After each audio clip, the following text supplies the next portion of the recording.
Welcome back, everyone. In today's video, we have arrived at one of the most sobering and emotional parts of the United States Holocaust Memorial Museum in Washington, D.C., a space titled The Last Chapter. This will be the final installment of my series of videos that I have filmed while spending time and learning inside this museum, and will cover the entire second floor. This section marks the end of the permanent exhibition, but in many ways, this is just the beginning of our responsibility as witnesses. In this video, we will not just learn how the Holocaust ended, but we will also see the devastation that was left behind. This exhibit reflects liberation, what was found when the Allied forces entered the concentration camps, and shows how survivors tried to piece together their lives after so much was lost.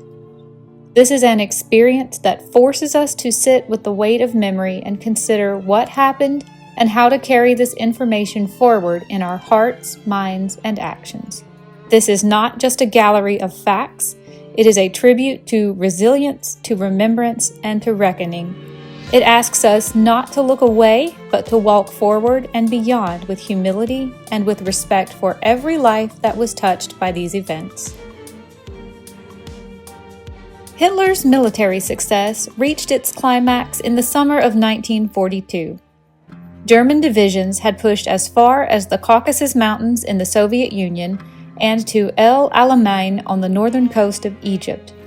From the Spanish border to the Volga River and from North Africa to Norway, nearly all of Europe was under Nazi control. The tide turned in the winter of 1942 to 1943. While the Western Allies drove German and Italian forces from North Africa, the Soviets launched a massive offensive on the Eastern Front. Surrounded at Stalingrad, remnants of the German 6th Army surrendered on February 2, 1943. Over the next 2.5 years, Allied and Soviet forces gradually overwhelmed the German army. In April to May of 1943, the last German units surrendered in North Africa.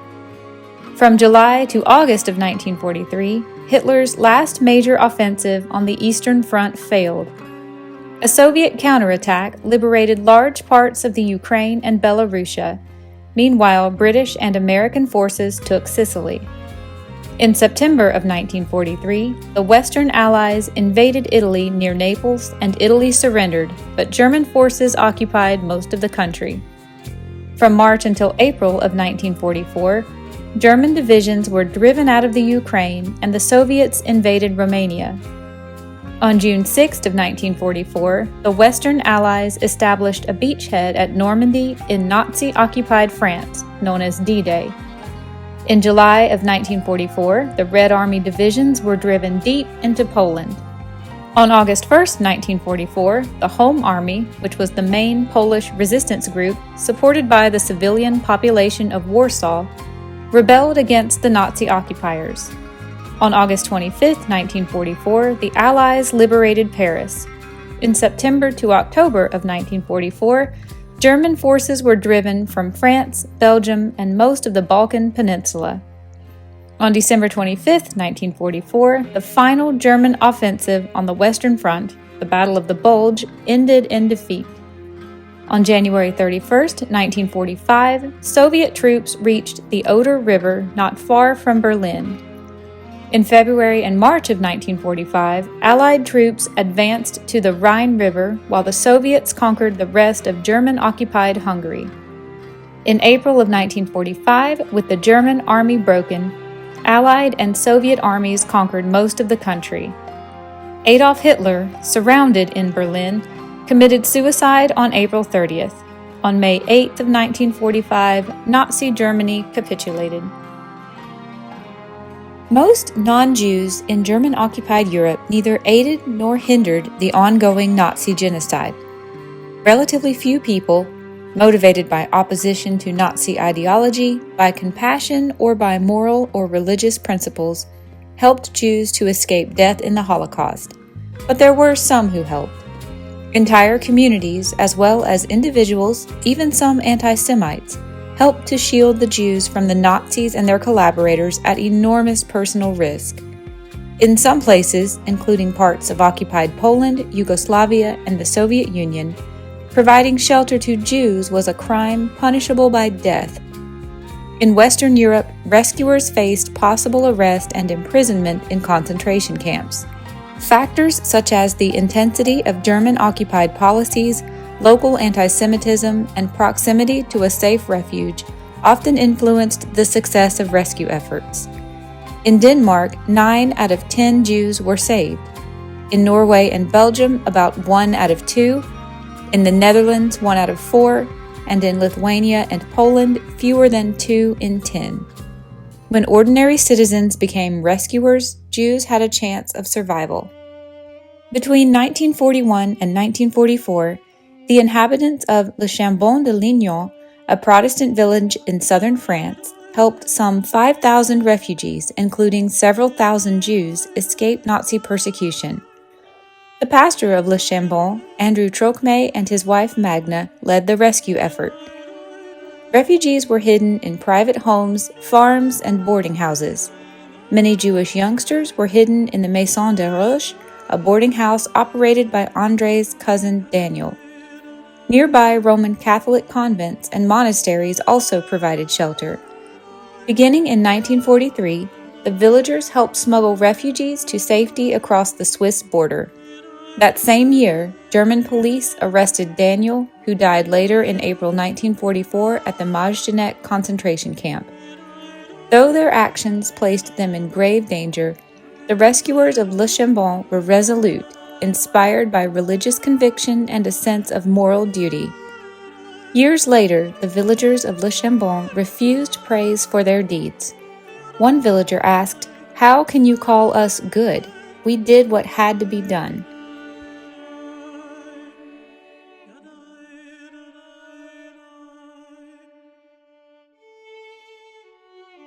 Austrian-born Elisabeth Kaufmann found refuge in Le Chambon in June of 1941. In November, she and her family received permission to emigrate from France to the United States. Before leaving, Elisabeth received this autograph book created by Magna Trocmé and hidden Jewish children.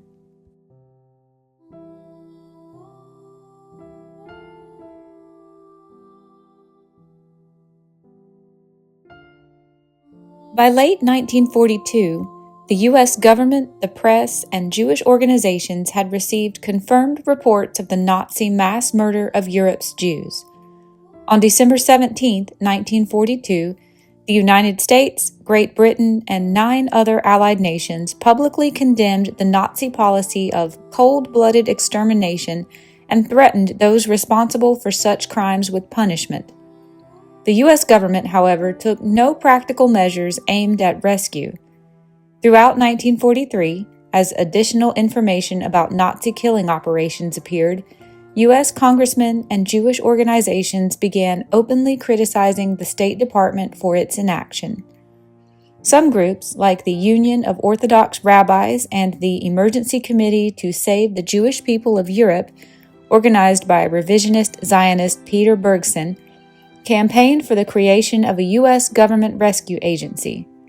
On January 13, 1944, senior officials in the Department of the Treasury submitted this scathing report on the acquiescence of this government in the murder of the Jews to the Treasury Secretary Henry Morgenthau, Jr. 3 days later, Morgenthau and his associates presented these findings to President Roosevelt, who, by executive order, established the War Refugee Board, the WRB, on January 22. Headed by John H. Peel, the WRB worked with Jewish organizations, foreign governments, and European resistance groups to evacuate Jews from German-controlled territory to safe havens and provide relief. The WRB helped rescue tens of thousands of Jews in Europe. The figure may have been as high as 200,000. The WRB also issued warnings to the Axis governments to end the deportation and murder of the Jews, and in November of 1944, it called for the bombing of the gas chambers at Auschwitz-Birkenau. Yet, as Peter later lamented, "What we did was little enough. It was late and little, I would say." Many Jewish and non-Jewish organizations were calling attention to Nazi mass murder, but Peter Bergson gained notoriety for his bold publicity campaigns. With a small cadre of fellow revisionist Zionists, he lobbied congressmen and took out full-page advertisements such as this one to demand action, not pity. Steffi Steinberg Winters is in the front row, second from left. She and other students were rescued by the War Refugee Board and is posing here with classmates in Oswego, New York in August of 1944. She said, "The most special event for me was when the schools opened up for us, and especially Mr. Faust, the high school principal, personally came to the camp and spoke to all of us and said, 'You must come to school and resume your normal life, and learn what we learn here in America and become American students,' and so on. It was a whole new idea for me at that point. I hadn't thought that I would ever go to school again." Here is an essay that Steffi Steinberg wrote in high school in the United States.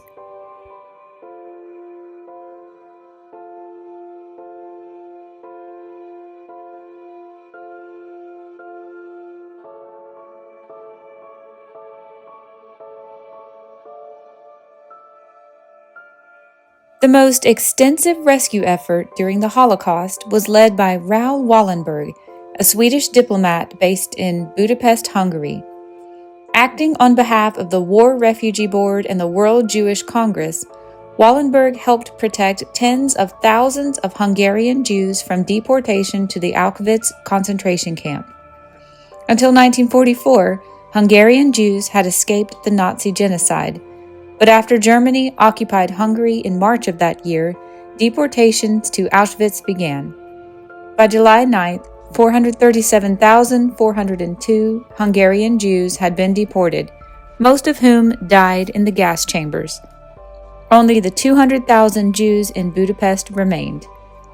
The WRB chose Wallenberg to lead its efforts to rescue the Jews of Budapest.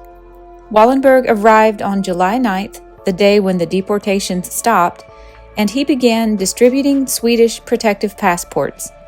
He established hospitals, nurseries, soup kitchens, and safe houses for Jews.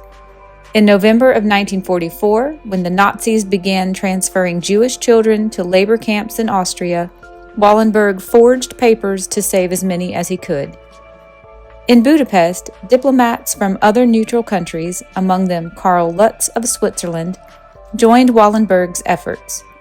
Giorgio Perlasca, an Italian businessman posing as a Spanish diplomat, forged papers and Spanish visas and established safe havens for children.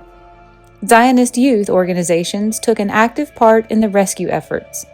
When the Soviet Army liberated Budapest in January and February of 1945, more than 100,000 of the city's Jews were still alive. The majority owed their survival to Wallenberg and his colleagues. Raoul Wallenberg was seen for the last time in the company of Soviet troops on January 17, 1945, the day after the Soviet Army liberated part of Budapest. His fate has remained a mystery to this day. For a decade after 1945, Soviet authorities denied that Wallenberg was in their custody. After the death of Joseph Stalin, they admitted that Wallenberg had been arrested in Budapest, and they produced a death certificate stating that he had died of a heart attack in a Soviet prison in 1947. Alleged sightings of Wallenberg continued into the 1980s. In 1991, shortly before the collapse of the Soviet Union, President Mikhail Gorbachev returned Wallenberg's Swedish diplomatic passport to the Wallenberg family. The true fate of Raoul Wallenberg may never be known.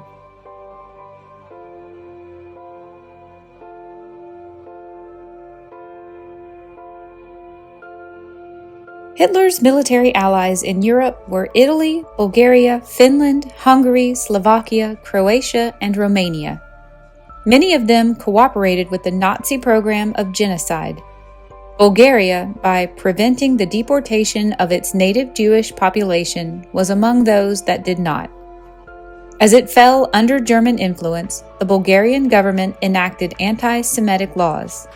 Jews were excluded from Bulgarian society and the economy, marriages between Jews and non-Jews were banned, and Jews were confined to ghettos and forced to wear the Yellow Star of David badge. In 1943, Germany urged Bulgaria to begin deporting Jews. The Bulgarian government complied to the extent of deporting to the Treblinka death camp 11,384 non-Bulgarian Jews from Thrace and Macedonia, territories it had annexed in 1941. The threat of deporting Jews from Bulgaria proper, together with the passage of racial laws, aroused protests from Bulgarian intellectuals, professional associations, and the Orthodox Church. The government, mindful of public opinion and aware of the collapsing German war effort, postponed the deportation of native Bulgarian Jews. Although the persecution of Bulgarian Jews remained harsh, it did not lead to deportation or genocide. The Jews of Sofia, the capital, were expelled to the provinces. Jewish men between the ages of 18 and 45 were confined in forced labor camps. Nevertheless, the entire native Bulgarian Jewish population survived the final solution. Fascist Italy, like Bulgaria, did not willingly implement the final solution. Until 1936, the Italian dictator Benito Mussolini maintained cordial relations with the Italian Jews. As Mussolini's relations with Hitler improved, the situation of the Italian Jews worsened. On November 17, 1938, marriage between Jews and non-Jews was forbidden by law. With the outbreak of World War II, foreign Jews living in Italy were confined to 15 internment camps. Yet, in despite of the discrimination against Italian Jews, the Italian government defied Nazi genocidal demands. The fascist regime did not deport the more than 44,000 Jews living in Italy and in the regions that came under Italian military occupation, like parts of Yugoslavia, Greece, and southern France. Jews were protected from attempts to deport them. This situation changed drastically in September 1943 when German troops occupied Italy and installed a puppet government. Deportations began immediately, and within 14 months, more than 8,000 Jews had been sent to Auschwitz and other camps. Though 7,600 perished, most of the Italian Jews survived the Holocaust. This was primarily because the Italian authorities obstructed the Nazi program of deportation and genocide, and because of the relative lack of anti-Semitism among Italians. In the winter of 1942, a group of Catholic Democrats in the Polish underground resistance formed the Rada Pomocy Żydom, or Council for Aid to Jews. Codenamed Zagota, this organization helped Jews to escape Nazi persecution and genocide. The original Zagota group was soon joined by other Polish and Jewish resistance organizations. With financial help from the Polish government in exile in London, Zagota operated until Poland was liberated in 1945. At extreme risk to themselves and their families, Zagota members provided money, false identification documents, and safe hiding places for some 4,000 Jews. About 2,500 Jewish children were placed in Zagota-organized foster homes. Through a league of socialist physicians, Zagota provided health care to hundreds of Jews in hiding. Zagota's ability to rescue Jews resulted from its good relations with a wide variety of underground organizations. No other non-Jewish organization in Poland assisted Jews so effectively.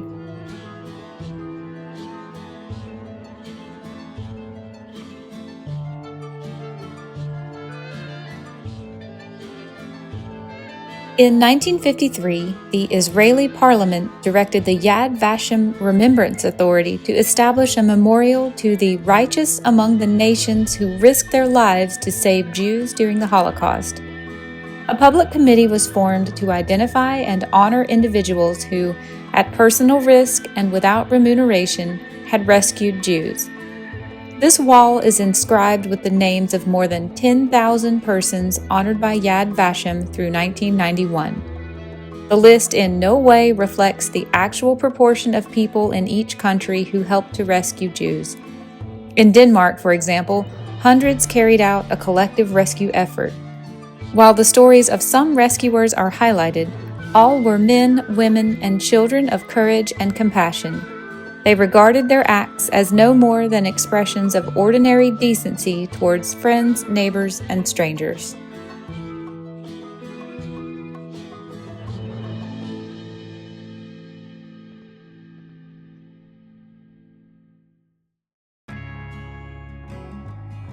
Among the Nazi-occupied countries, only Denmark rescued its Jews. Most Danes regarded Jews as full members of their community, and the Danish government resisted Nazi pressure to persecute them. From 1940 to the spring of 1943, the Nazis refrained from harming Denmark's Jews. On September 28, 1943, Georg Ferdinand Duckwitz, a German diplomat, informed one of his contacts about SS plans to deport the Danish Jews. 3 days later, German police began making arrests. Heeding these warnings, the Danes launched a nationwide effort to smuggle Jews by boat to Sweden, which was still a neutral country. Jews were hidden in homes, hospitals, and churches of coastal towns. Danish police refused to cooperate in the arrests. Jewish and non-Jewish Danes raised the equivalent of over $600,000 to pay for passage to Sweden. In October, 7,220 Danish Jews were brought to safety. The Danes thus proved that widespread support for Jews and resistance to Nazi policies could prevent deportation. Nevertheless, almost 500 Danish Jews were deported to the Theresienstadt ghetto, among them elderly and disabled Jews.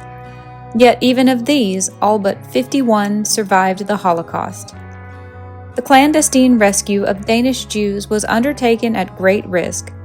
This boat and others like it were used in one of the earliest rescue operations organized by a group of Danes codenamed the Helsinger Sewing Club. They called their escape route the Kyer Line after Erling Kyer, the group's founder. In October of 1933, the Helsinger Club enabled several hundred Jews to escape across a narrow strait to the Swedish coast. On each trip, this boat carried 12 to 14 Jewish refugees.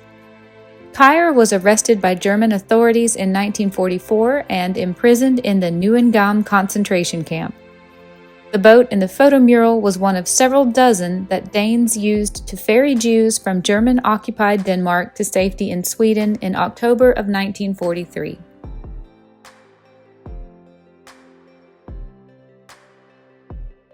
Acts of resistance and rescue in Nazi-occupied Europe involved extreme risk. The Nazis generally made entire families or communities accountable for such acts. The story of Liddis is the most infamous example of this cold-blooded practice. On May 27, 1942, Reinhard Heydrich, the chief of security police and governor of German-occupied Bohemia, was wounded by 2 Czech parachutists in the Prague suburb of Lieben-Horsoviki. Heydrich died of his wounds on June 4th. The Gestapo suspected that inhabitants of Liddis, a village located about 10 miles northwest of Prague, had helped the assassins. In retaliation, all of the village's adult males were shot on June 10th, and the women were arrested and imprisoned in concentration camps. Some of the children were sent to be Germanized in SS foster homes, and the rest were sent to the Lutz ghetto in Poland. The village of Liddis was burned down and the site was planted with grain. On June 24th, German police killed all the adult inhabitants of Lizaki, a village that had hidden a member of the assassination team. In October, 252 relatives and helpers of the Czech assassins were gassed or shot in the Mauthausen concentration camp. A total of more than 6,000 Czechs and Jews were killed in retaliation for Heydrich's assassination.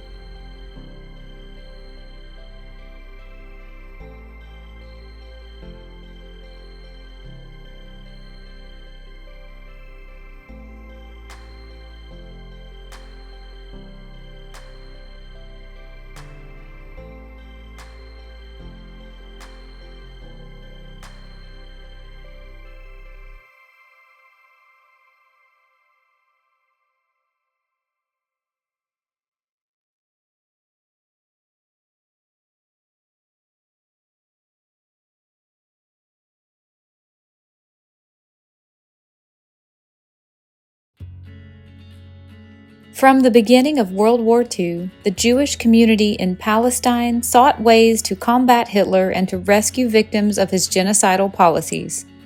About 30,000 Palestinian Jews volunteered for the British Army. 6,000 of them served in its Special Jewish Brigade.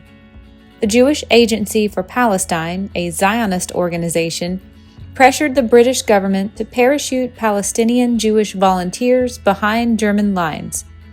There, they could carry out intelligence operations and organize resistance and rescue efforts. Between 1943 and 1945, 32 Jewish parachutists from Palestine were dropped into German-occupied Europe, and 5 more infiltrated by other means. 2 of the parachutists, Zvi ben Yaakov and Haviva Reich, helped organize an uprising in Slovakia in October of 1944. Both were captured and executed. Enzo Sereni and 5 other volunteers operated in northern Italy. In June of that year, 3 parachutists entered Hungary, among them a young poet named Hannah Senesh. Soon captured and put in prison, she refused to reveal information to the Germans even under torture. At her trial, she was condemned to death. Her last poem contained these lines: "I could have been 23 next July. I gambled on what mattered most. The dice were cast. I lost." Hannah Senesh was executed on November 7, 1944. Of the groups in Germany that opposed Hitler's dictatorship, only one, codenamed White Rose, openly protested the Nazi genocide against Jews. The White Rose was formed in 1942 by university students in Munich who were outraged by the capitulation of educated Germans to Nazism. Its members used anti-Nazi leaflets and wall slogans to urge the German public to resist. The group's first leaflet charged, "Nothing is so unworthy of a civilized people as allowing itself to be governed without opposition by an irresponsible clique that has yet yielded to base instinct." The second White Rose leaflet rebuked Germans for tolerating the persecution and genocide of Jews. On February 18, 1942, the White Rose members Hans Skull and his sister Sophie Skull were caught distributing leaflets and arrested. Together with Christopher Probst, they were executed 4 days later. Other members, Willy Graf, Alexander Schmerel, and the philosophy professor Kurt Huber, were killed soon afterwards. In the following months, another 7 persons were executed in connection with the White Rose. In prison, Huber delivered a final statement of the accused that ended with the words of the German philosopher Johann Gottlieb Fichte, "Thou shalt act as if on thee and on thy deed depended the fate of all Germany, and thou alone must answer for it." This is a facsimile of the second White Rose leaflet written by Alexander Schmerel and distributed in June of 1942. It castigated the Germans for not opposing the Nazis' extermination of Jews in Poland.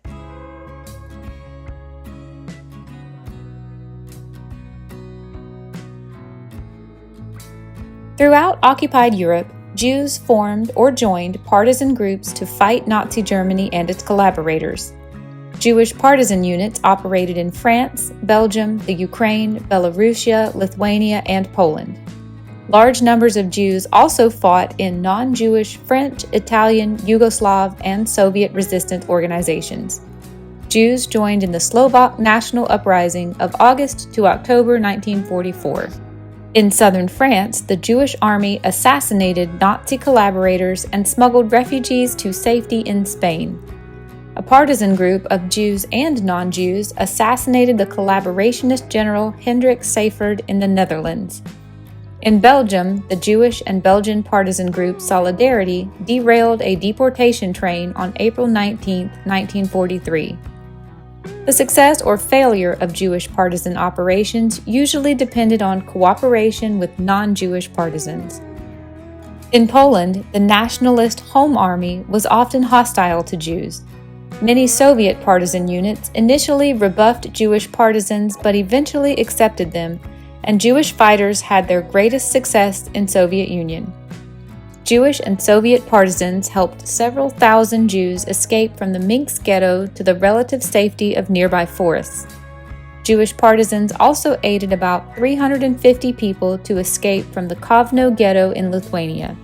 Between 1941 and 1943, underground resistance movements formed in about 100 Jewish ghettos in Nazi-occupied Poland, Latvia, Lithuania, Belarus, and the Ukraine. Most were led by members of Zionist or communist youth groups. In some ghettos, the resistance was unified. In others, it became fragmented into political factions. Most Orthodox Jews did not participate. Resistance movements were often opposed by the Jewish councils, especially those that hoped to save ghetto residents by meeting the Nazis' economic needs. But in some ghettos, the Jewish councils joined forces with the underground. Most commonly, rebellion arose in response to the threat of deportation and certain death. The small Ukrainian ghettos of Stardubsk, Tartarsk, Klets, Mir, Latvia, Krementets, and Lutsk rebelled just prior to deportations. This also happened in the Polish ghettos of Czechała, Kamionka, Sosnowiec, and Tarnów. In Białystok, the anti-fascist fighting bloc arose on August 16, 1943, 1 month before the ghetto was finally liquidated.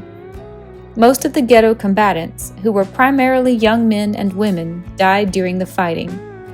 Despite enormous obstacles, many Jews throughout Europe attempted armed resistance against Nazi Germany. Jewish partisans fought Germans in the forests and ghettos of Eastern Europe.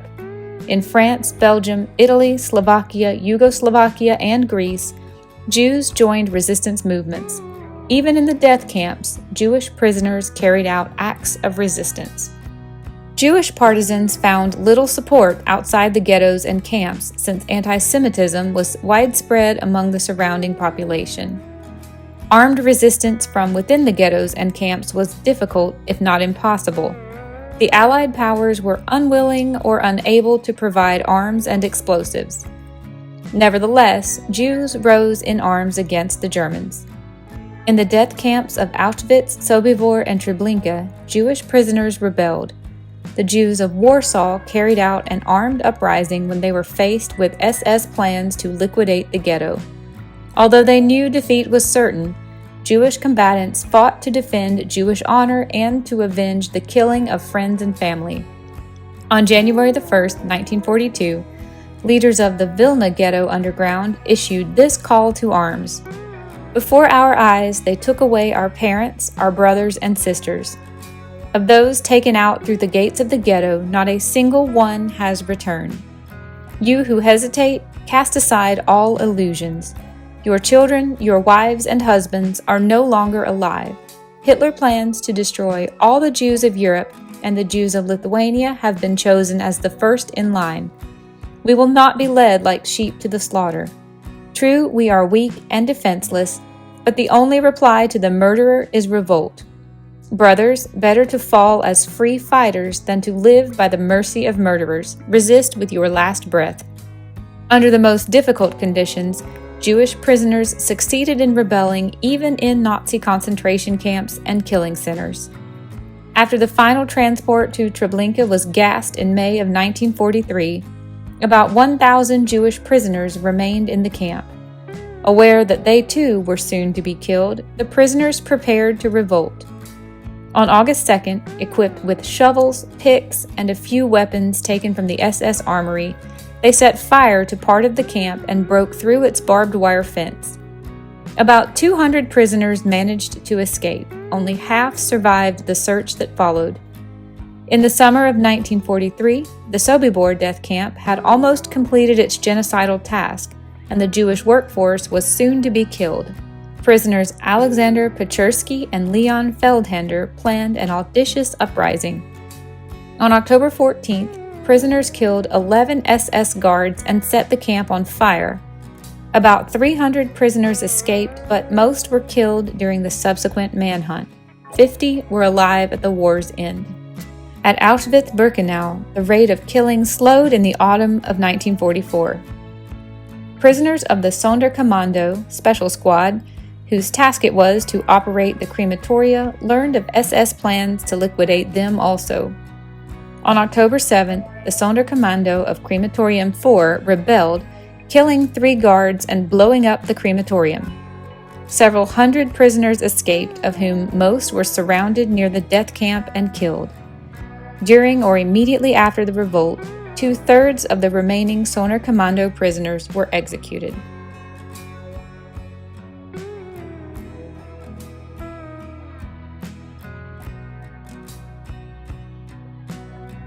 Outside the ghettos, Jewish partisans were concentrated mostly in wooded areas, such as the forests of Belarusia, Lithuania, and Poland. These tree trunks are from the Rudniki forest near Vilna, Lithuania, which sheltered the largest group of Jewish partisans in occupied Soviet territory. Their units derailed hundreds of trains and killed over 3,000 German soldiers.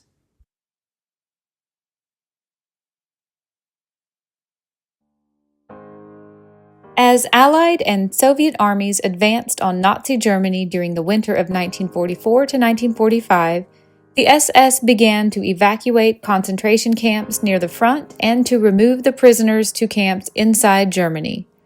The Nazi regime wanted to erase evidence of its atrocities and to continue exploiting inmate labor. At first, prisoners were transferred by train or even by boat. Evacuations by foot, which became known as death marches, began in the final stages of Germany's military collapse. Prisoners were forced to march, often hundreds of miles and in bitter cold, with little or no food, water, or rest. Any prisoner unable to keep up with the others was shot. The first major death march was launched in July of 1944, when more than 4,000 inmates of a camp set up on the ruins of the Warsaw Ghetto were moved to Kutno, a distance of 81 miles. About a fourth of them were killed along the way. The latest death marches took place in the winter of 1944 to 45, when the Soviet Army was liberating Poland. On January 18, 1945, about 60,000 prisoners were removed from Auschwitz. 15,000 died during the march.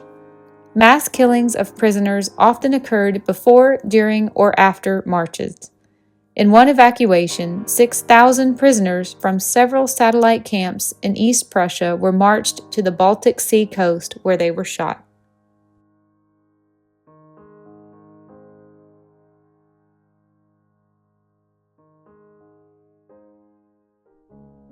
During Germany's military collapse, the converging armies of the Allies and the Soviets liberated the concentration camps that lay in their paths.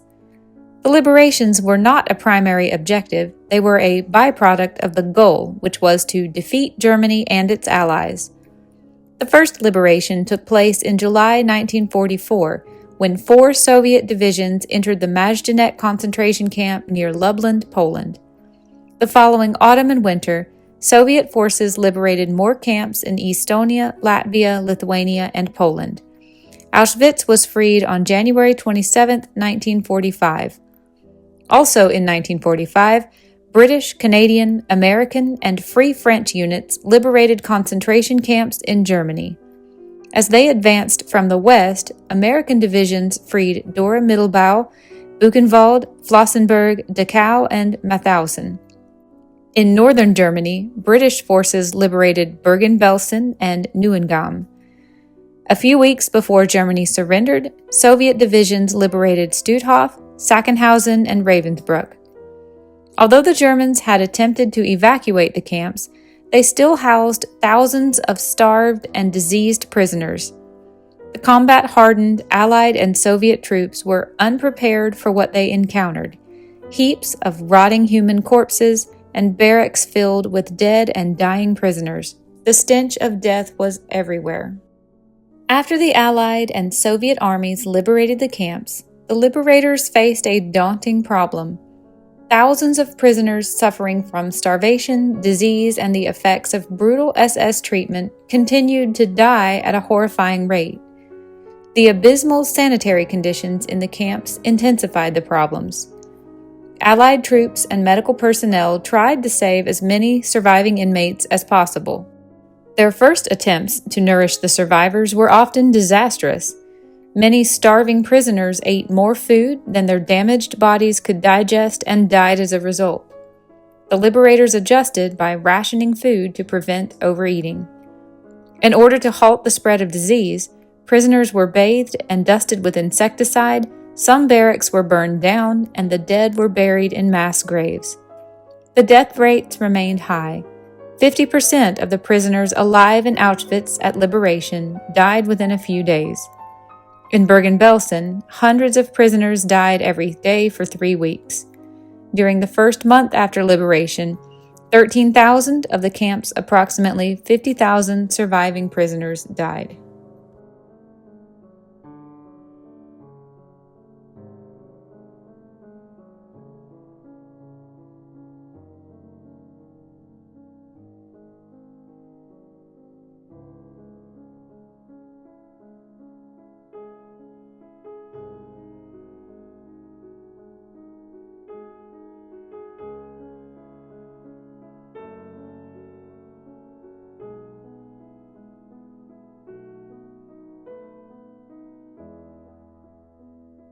About 20,000 prisoners were in the Mauthausen concentration camp when tanks of the U.S. 11th Armored Division arrived on May 7, 1945.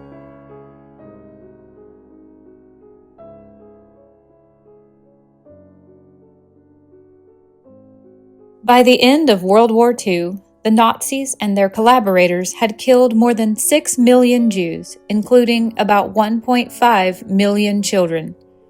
The Allied nations, the United States, Great Britain, France, and the Soviet Union, initially resolved to hold these killers responsible. Tribunals were formed in Allied-occupied Germany and other nations to prosecute those accused of war crimes.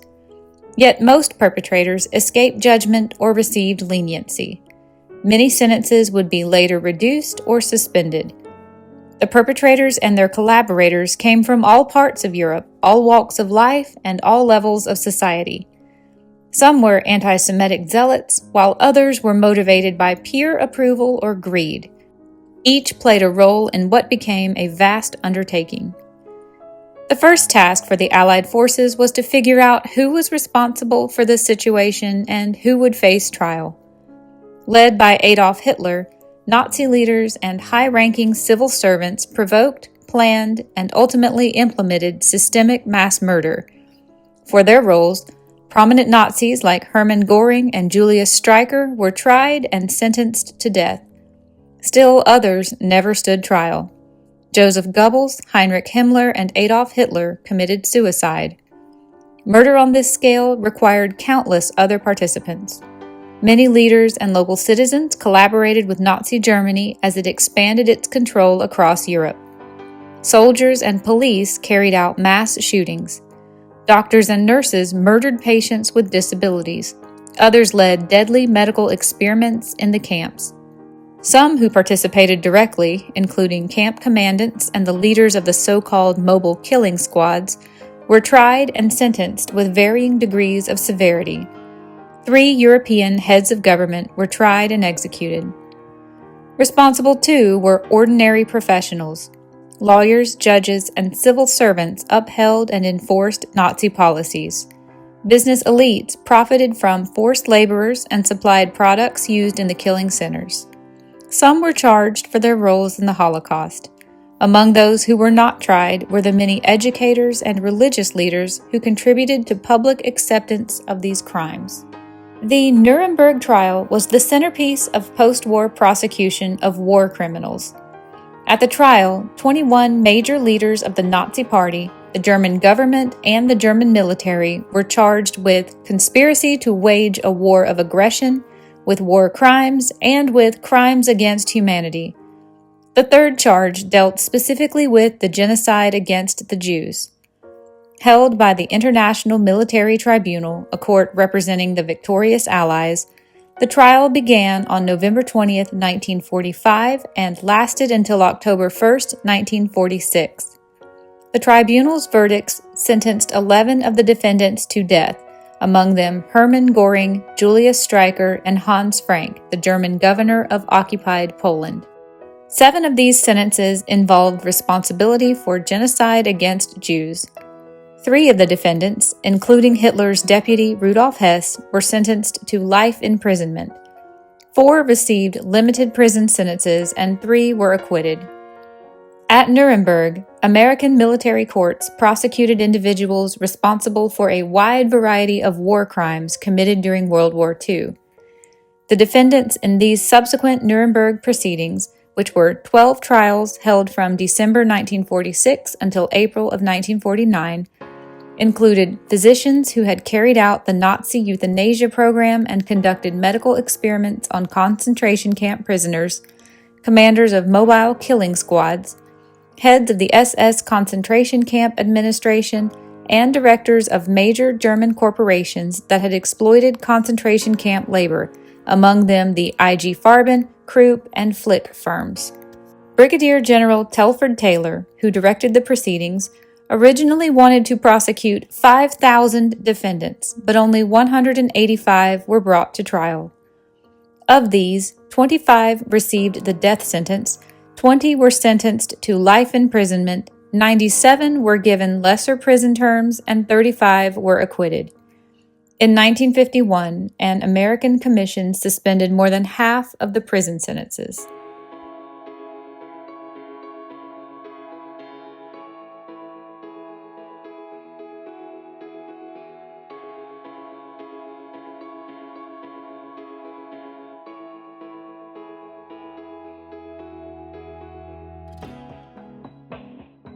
In the years immediately after World War II, many war criminals responsible for helping to implement the Holocaust escaped prosecution. Chief among them was SS Lieutenant Colonel Adolf Eichmann, who supervised and expedited the deportation of Jews and Roma gypsies from all over Europe to ghettos and death camps. In 1946, Eichmann escaped to Argentina. He lived there until May of 1960, when Israeli officials arrested him and flew him to Jerusalem for trial. Eichmann's trial for crimes committed against the Jewish people began on April 10, 1961, before a panel of 3 judges. Not only did the trial prove Eichmann's personal role in implementing the final solution, it also prompted an emotional public re-examination of the events of the Holocaust. Eichmann was found guilty on December 15, 1961, and was sentenced to death. After an unsuccessful appeal, he was hanged on May 31, 1962. Like the victorious powers, countries that had been occupied by Nazi Germany held trials of war criminals. In Czechoslovakia, Karl Hermann Frank, the former de facto Reich protector of Bohemia and Moravia, was tried and hanged. Poland tried and hanged Rudolf Höss, the former Auschwitz commandant, and Jürgen Stroop, the SS general who had suppressed the Warsaw Ghetto Uprising. Other countries tried and executed former leaders who had collaborated with Nazi Germany, including Pierre Laval in France, Joseph Tiso in Slovakia, Ion Antonescu in Romania, and Ferenc Szlasi in Hungary. War criminals who were tried in German courts often received mild sentences. Some Nazi leaders were rehabilitated, including Hans Globke, co-author of the Nuremberg race laws. In a new series of war crimes trials launched in 1958, of 816 persons prosecuted, 118 were sentenced to life imprisonment, and 398 received lesser prison sentences, of which many were eventually commuted. In the remaining 300 cases, the defendants were acquitted or the trial was terminated without a conviction being made.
After the war, Jewish survivors desperately wanted to leave Europe.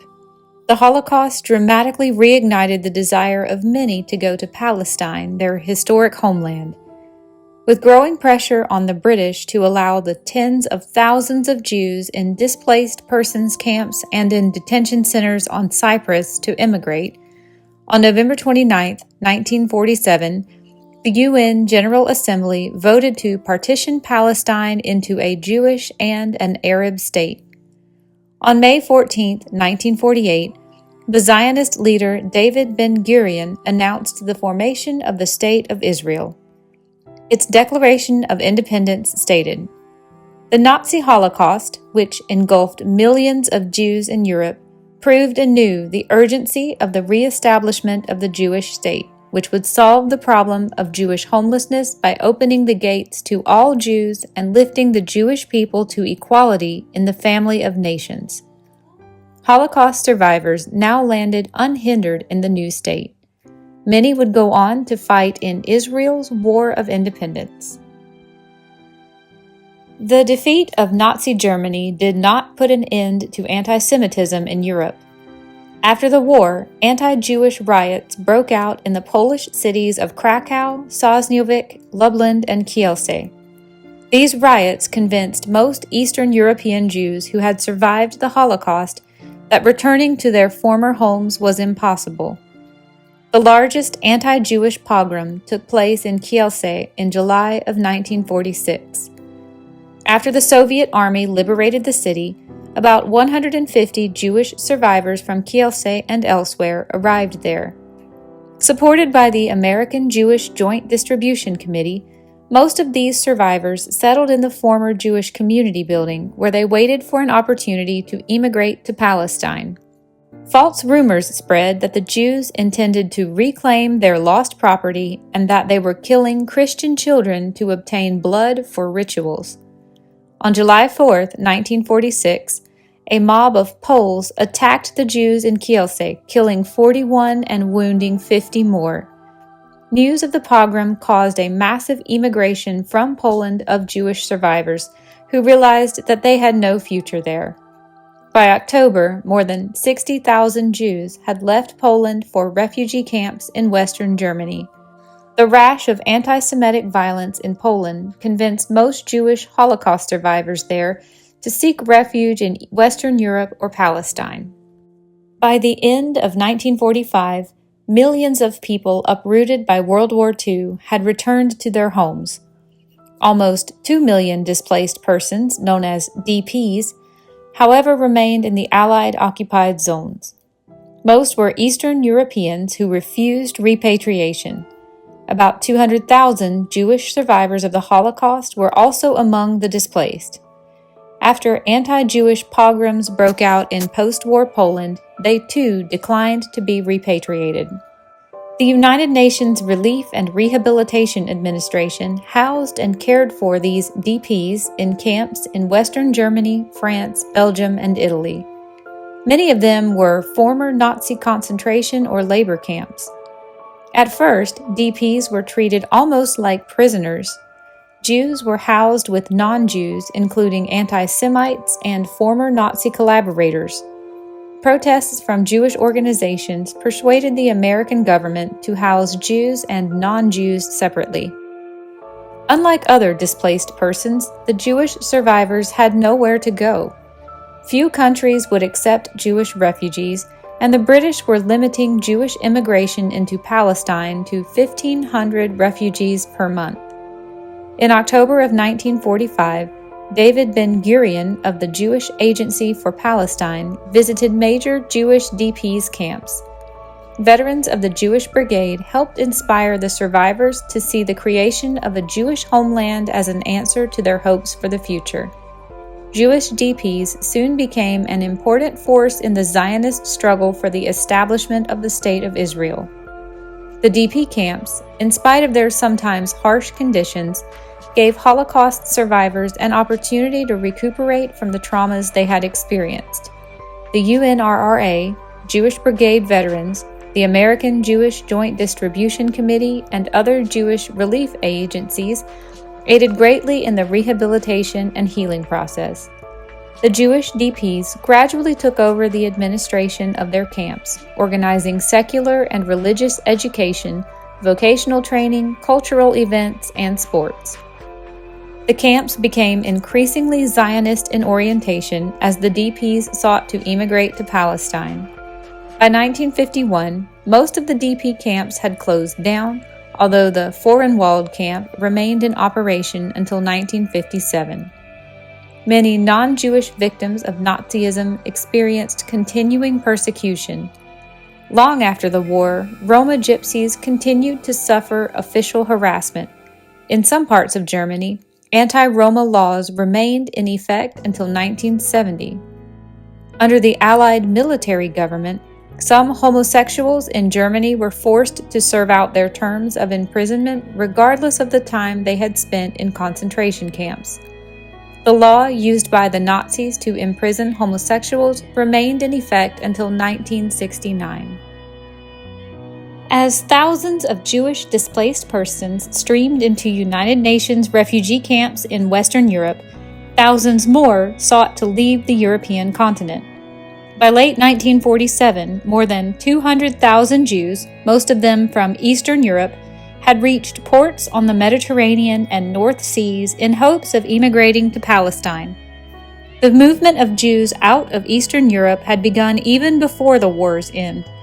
In 1944, Jewish partisan survivors from Rovno, Cernăuți, and Vilna attempted to reach Palestine through Romania. The pan-European organization known as Berea, which is Hebrew for flight or escape, was formed in July 1945 to help Jews reach seaports. It was assisted by the American Jewish Joint Distribution Committee, by Jewish Brigade veterans, and by Haganah, the Jewish military underground in Palestine. The anti-Jewish pogrom of July 1946 in Kielce, Poland, intensified the impulse to emigrate. 3 major routes were established. One ran westward from Poland to ports in the American and British occupied zones in Germany. The second ran southwest from Poland through Czechoslovakia, Hungary, and Austria to seaports in southern France, Italy, and Yugoslavia. The third route traversed Romania to ports in Bulgaria. Between 1945 and May of 1948, about 70,000 Jewish Holocaust survivors tried to enter illegally into Palestine, which was then under British administration. The British government had banned large-scale Jewish immigration into Palestine, and it had imposed a blockade against ships carrying Jews. About 60 immigration ships, operated mainly by the Haganah's Agency for Illegal Immigration, attempted to touch the coast of Palestine. A few succeeded, but the British detained most of the immigrants in detention camps on the island of Cyprus. Meanwhile, the extensive coverage of the illegal immigration and the Cyprus detention camps in the foreign press was damaging British prestige abroad. The most notorious episode involving Jewish immigration was that of the refugee ship Exodus 1947, whose 4,530 passengers, Jewish survivors from camps in Germany, left Marseille in July of 1947. Even before it entered Palestine's territorial waters, British destroyers closed in on the ship. During a skirmish, 3 passengers were killed and many were wounded. After detaining the passengers on board for a month amid terrible conditions, the British forcibly returned them to Germany. The Exodus 1947 episode became an international scandal, embarrassing the British government and greatly strengthening the Zionist cause.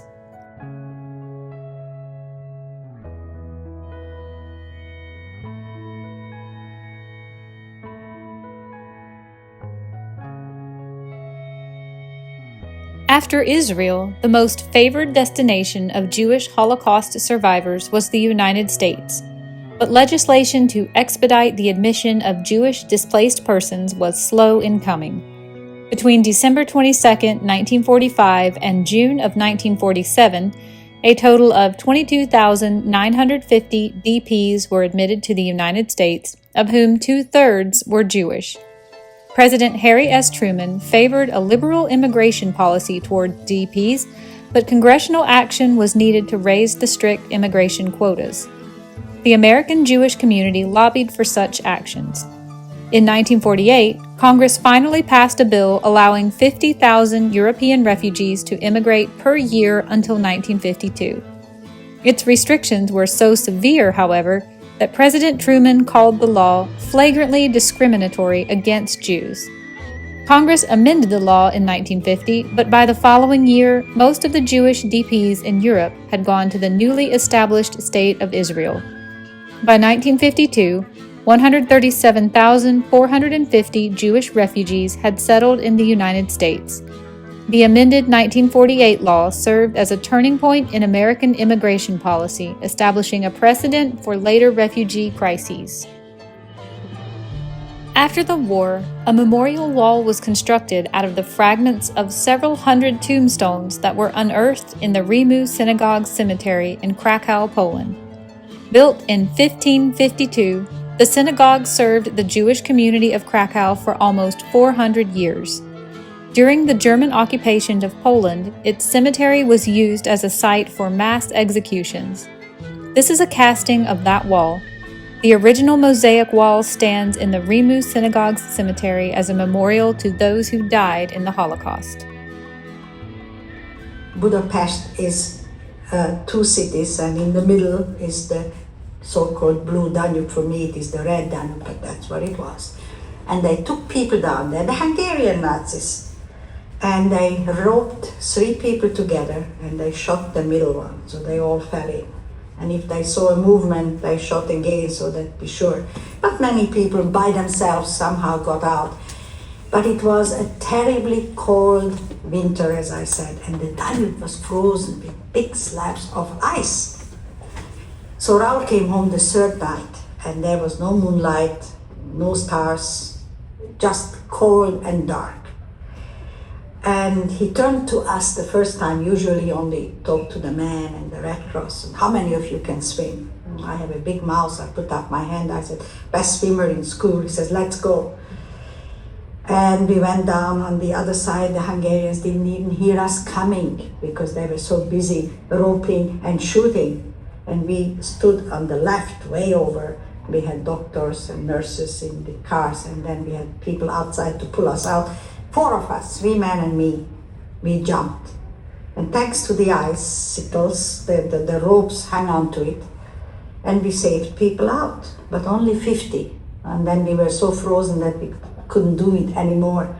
But without Raoul Wallenberg, we wouldn't have saved even one single person.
Estelle Laughlin, a Holocaust survivor, reported, All I could remember was the patch of sky.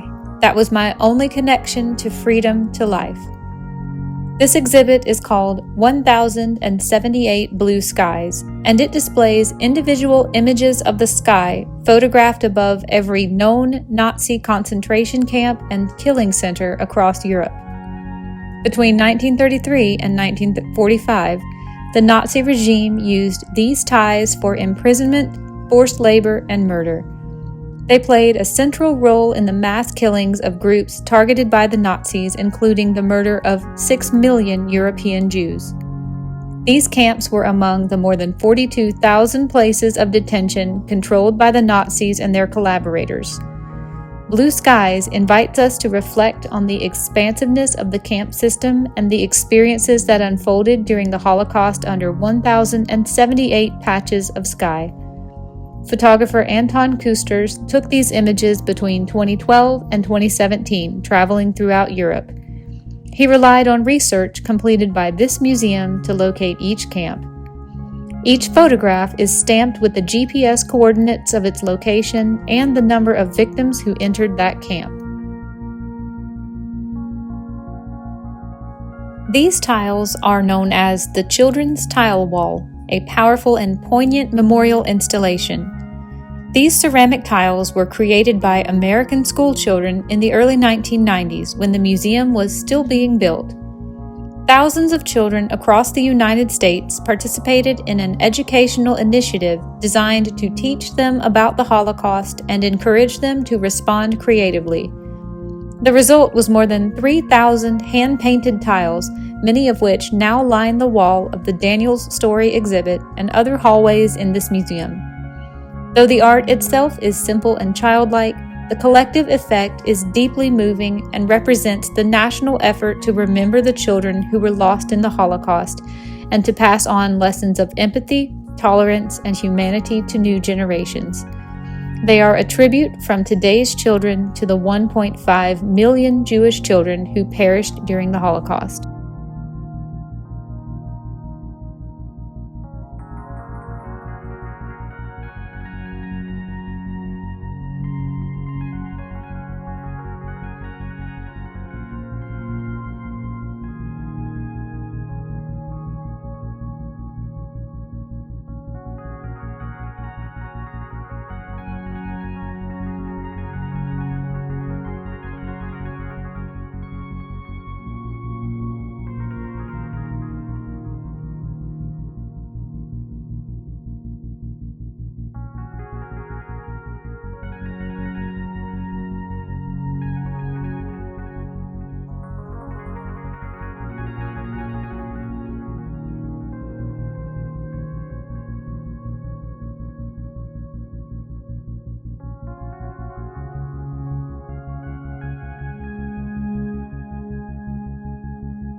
General Dwight D. Eisenhower, Supreme Allied Commander, said, "We are told that the American soldier does not know what he is fighting for. Now, at least, he will know what he is fighting against." Represented on this wall are the flags of the American liberating divisions of World War II. U.S., British, Soviet, and Canadian troops liberated concentration camps, killing centers, and other sites of Nazi crimes. They came upon these sites as they advanced against German forces across Europe in 1944 and 1945. Although American soldiers had read about Nazi atrocities, they were shocked and angered by what they found: critically ill and starving people, as well as piles upon piles of corpses. These soldiers never forgot what they had witnessed. As years passed, veterans shared their stories with their fellow Americans, hoping that this history would never be repeated. The Holocaust was one of the darkest chapters in human history. It is hard to process, and it's supposed to be hard. As we close this video, I've chosen to share something quiet, just a few minutes of peace. These flowers are not a distraction. They are a reminder that life can bloom again, even after unimaginable loss. That memory matters, and that honoring the past is a sacred responsibility. Thank you for being here on this journey through the United States Holocaust Memorial Museum with me. I'll see you another day in another video.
If you are still watching, this is the last postcard that I have left from the pack that I bought at the gift shop.